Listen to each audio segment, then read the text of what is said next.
Oh, to be a fly on the wall in Windsor Castle today when this starts and the Queen's sitting in her comfy chair with a blanket over her knee. Watching it, calling for a butler to get her a milk digestive or whatever and a cup of tea. Well, so I think that she'll be sitting there saying, "Thank goodness I'm not there today." Well, very possibly, and let's hope Charles gets a phone call after saying, "Well, you did a very good job, son," because we are seeing him do more. I mean, if you think back just a couple of weeks ago to the Maundy service, he stood in for the Queen at that, again at the 11th hour.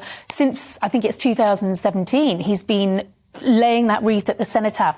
So when you think about it, he has been taking on more. It's just this moment feels so significant because she has always done it, as Eamon, you said, for 60 years, apart from when she was pregnant. So. Katie, this really interests me. Obviously, just a few weeks ago when we had her late husband's memorial, we saw all the European royals descending into London, didn't we? Perhaps, I think, the Dutch ones. And they had the abdication there, didn't they? There's been lots of abdications across Europe. In Europe, it's quite common. Right. So and it makes sense. So why is it almost like a taboo thing to even suggest it here? We're seeing a regency, essentially, with Charles, aren't we? But abdication, can't even talk about it. But yet it's done and accepted on the continent. It is, and as the Queen said, typical of the Dutch. But you have to look at her personal situation. When her uncle abdicated, not only did it thrust her into the line of succession, it almost undermined the entire constitution and the future of the royal family. It was such a destabilising moment.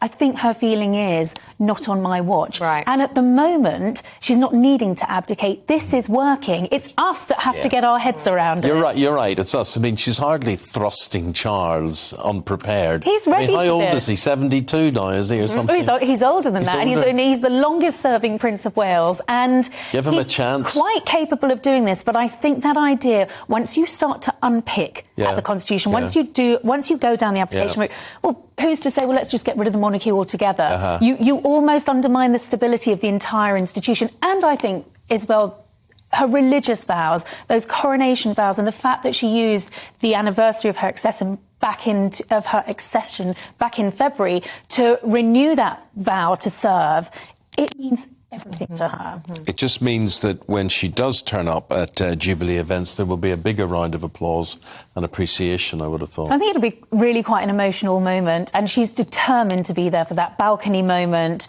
obviously for the service of Thanksgiving.